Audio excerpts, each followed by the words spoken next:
Sumqayıt şəhərində küçələrin, yolların abadlaşdırılması, asfalt örtüyünün çəkilməsi prosesi sürətlə həyata keçirilir. Sumqayıt şəhər İcra Hakimiyyətinin başçısı cənab Zakir Fərəcovun tapşırıq və tövsiyələrinə uyğun olaraq Sumqayıt Bələdiyyəsi tərəfindən Yaşma bağlarında şəhid Cavid Mirzəyevin adını daşıyan küçəyə hazırda asfalt örtüyü çəkilir.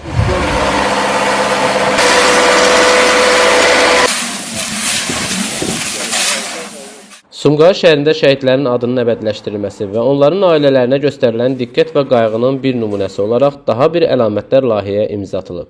Belə ki, Yaşma yaşayış massivində yerləşən və Vətən müharibəsi şəhidi Cavid Mirzəyevin adını daşıyan küçəyə asfalt örtüyü çəkilir.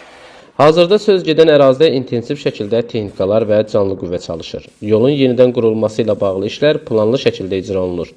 Küçənin uzunluğu 500 metr, eni isə 4 metrdir. Ümumilikdə bu yolun tam bərpası üçün 2000 kvadrat metr asfalt örtüyü tələb olunub. Artıq bu material əraziyə gətirilib və döşənməsinə başlanılıb.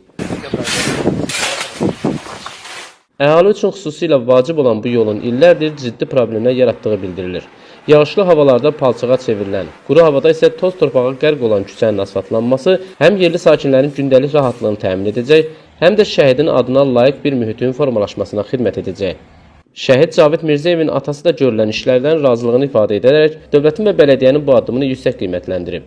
Onun sözlərinə görə, oğlunun adını daşıyan küçənin abadlaşdırması həm ailəsi, həm də burada yaşayan sakinlər üçün mənəvi bir təsəlli və qürur mənbəyidir.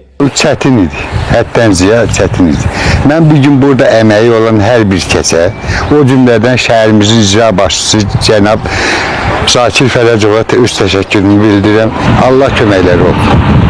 Mən də fəxr edirəm ki, bir yandan kədərlənirəm, bir yandan da fəxr edirəm ki, bir gün mən də Vətən yolunda nəsə bir iş görmüşəm.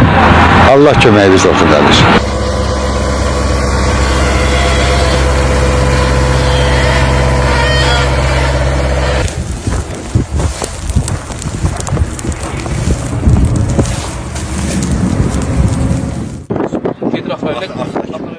Sumqayıt Bələdiyyəsi nümayəndələri qeyd ediblər ki, bu cür layihələr təkcə infrastrukturun yaxşılaşdırılması deyil, eyni zamanda şəhidlərin əziz xatirəsinin yaşadılması istiqamətində atılan mühüm addımlardandır. Onların sözlərinə görə şəhər üzrə bir sıra küçə və yaşayış massivlərində də oxşar abadlıq işləri planlaşdırılıb və mərhələli şəkildə icra ediləcək. Bu təşəbbüs şəhid ailələrinə olan qayğının davamlı xarakter daşıdığını və dövlət siyasətinin mühüm bir istiqamətini təşkil etdiyini bir daha göstərir. Azərbaycanın müstəqilliyi və ərazi bütövlüyü uğrunda canından keçən igid övladlarımızın ruhu daimə tutulur və onların adları yaşadılır. Şəhid Cavid Mirzəyevin adını daşıyan küçəyə çəkilən yeni asfalt örtüyü həm xatirəyə göstərilen hörmətin, həm də ictimai rifah üçün atılan real